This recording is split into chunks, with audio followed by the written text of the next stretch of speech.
В Шымкенте задержали извращенца. По предварительным данным, мужчина в БДСМ-костюме пытался войти в здание акимата. С места события наш корреспондент. Сексуального характера. Неизвестный гражданин, одетый в одежду сексуального характера, был задержан. В данный момент проводится расследование. Мы выясняем цель его действий и причины поступка. В ближайшее время предоставим подробности.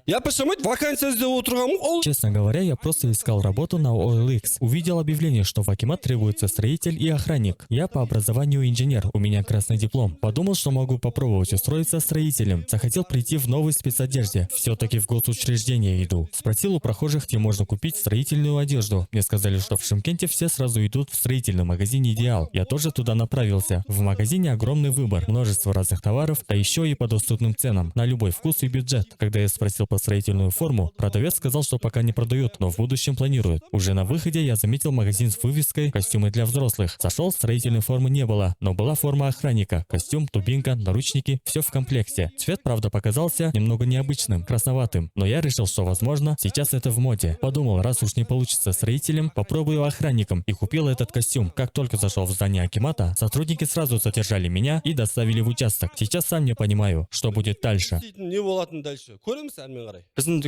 Он действительно к нам приходил. Увидев цены и ассортимент товаров, был удивлен и долго ходил по магазину. Сейчас у нас большие акции и скидки, связанные с сезоном, особенно на мозаики, керамогранит для ванных, бассейнов, саун, хамамов, а также на любые фасадные материалы и все виды и цвета напольных покрытий. Работаем с польскими, немецкими, российскими и китайскими брендами. Кроме того, в отдел сантехники поступили новые товары: ванны, раковины, унитазы и все необходимое для санузла. Единственное, чего не было, это специальные строительные одежды, за которыми он пришел. Пока их нет в продаже, но в будущем обязательно будут. Марина Маньякова, Оксана Онлифанцева, телеканал ПТК.